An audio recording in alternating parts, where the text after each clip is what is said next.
Buenos días, soy Víctor Navarro, soy médico psiquiatra del Hospital Clínico de Barcelona. El objetivo de este vídeo es explicar qué es el trastorno de ansiedad generalizada. El trastorno de ansiedad generalizada, en medicina y psicología, lo definimos como la presencia de unos niveles de miedo, de ansiedad, muy superiores a los que parecen lógicos en base a la situación y a la forma de ser que tiene ese individuo. Con un hecho muy importante, y es que el propio individuo es consciente de que no es lógico su estado. Es decir, el propio individuo no sabe atribuir su estado a hechos, a cosas que le están sucediendo en la vida. El paciente es el primero que está sorprendido de repente tener esos síntomas. Esos síntomas son esencialmente mucho miedo, mucha sensación de tensión frente a no sabe qué el paciente. El paciente tiene la sensación como de que parece que puedan pasar cosas negativas de forma brusca. No sabe cuáles, no sabe definirlas, es todo en general. Y por lo tanto lo que describe es una sensación de alarma permanente, de hipervigilancia permanente. Junto a ese estado de por sí desagradable, casi siempre el paciente explica que de forma más o menos mantenida o con mucha frecuencia a lo largo del día tiene síntomas físicos de ansiedad, sean palpitaciones, sea sensación de diarrea, sea sensación de ahogo, sea algo de temblor, sea algo de sudoración. Todo eso junto hace que con mucha frecuencia el paciente, si está haciendo algo en una situación de no gran confort para él, pueda tener que dejar de hacerlo, tenga que huir de la situación por esa sensación de alarma que pueda estar creciendo en ese momento. Hay veces que ya ni siquiera el paciente llega a hacer algo, sino que frente a esa sensación de alarma permanente más síntomas físicos muy desagradables es posible que ya incluso deje de hacer cosas, que no llegue, que las evite. No solo que las deje una vez que las está haciendo, sino que las evite. Insisto, el paciente te dice que no sé qué va a pasar, no sé si va a salir mal esto o lo otro, no sé. Es una sensación que me sale de aquí, un pensamiento que me sale de aquí, de alarma, de miedo a no sé qué, un miedo indefinido. Uno podría interpretar que si una persona tiene una sensación de miedo mantenida, es que por su forma de ser es una persona muy asustadiza, muy ansiosa, que se agobia con todo. Pues no. El trastorno de ansiedad generalizada es una enfermedad que de repente aparece.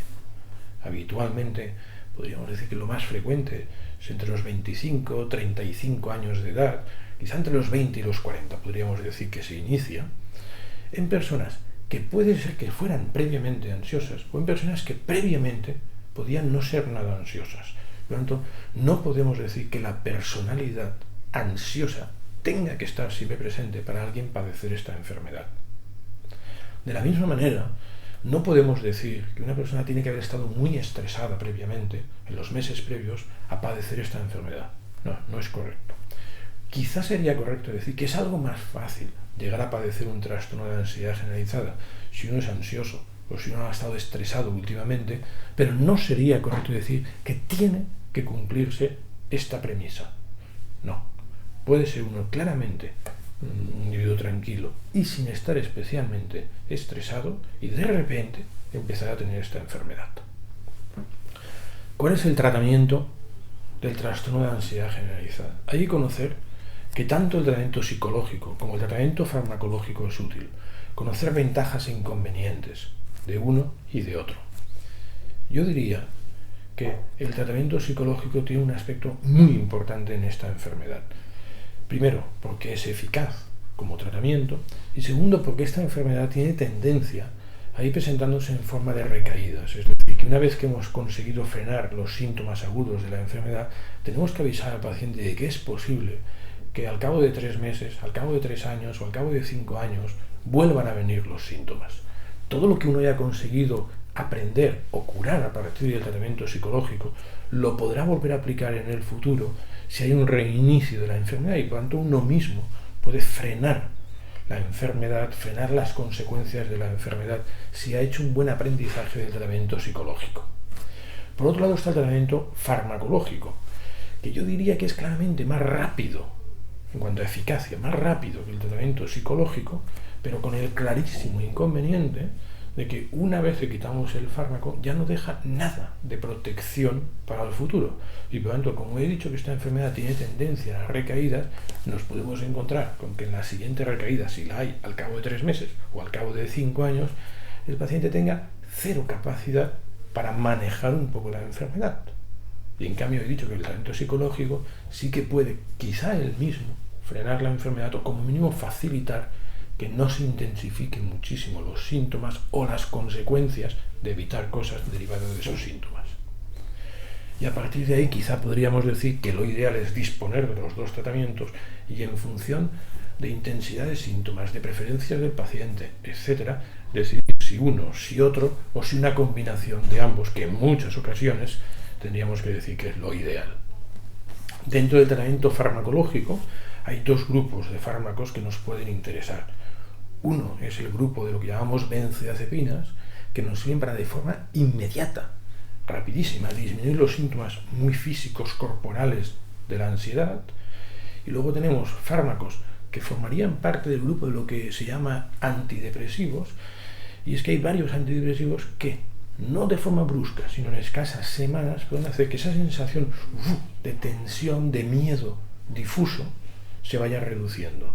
Por tanto, los benzodiazepinas de forma brusca disminuyen síntomas tipo palpitaciones, ahogo, y en cambio la sensación de temor, que es lo clave en esta enfermedad, responde a algún grupo de fármacos antidepresivos, pero responde tras semanas de tratamiento.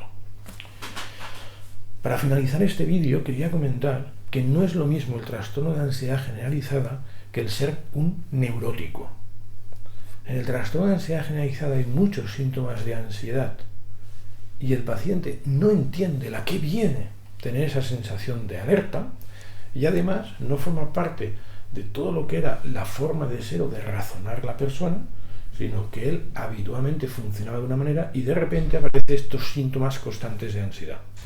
En el neuroticismo lo que hay que decir es que es, digamos, una forma de ser del individuo y por lo tanto de siempre ha funcionado de esta manera, y el neuroticismo consiste en, frente a cosas que nos pasan a nuestro alrededor, ponerle un componente emocional de ansiedad, de preocupación, de sobrepreocupación por las cosas, que hace que al final tengas ansiedad más alta, pero teniendo como paciente, como neurótico, la sensación de que está justificado que yo esté así, porque realmente creo que esto es importante, esto es importante, esto es importante, esto es importante, y por lo tanto el individuo no está tan sorprendido de su estado, primero porque siempre ha sido así, forma parte de su forma de ser, y segundo porque realmente considera que hay hechos relevantes que justifican, que motivan, que permiten entender su descontrol de ansiedad.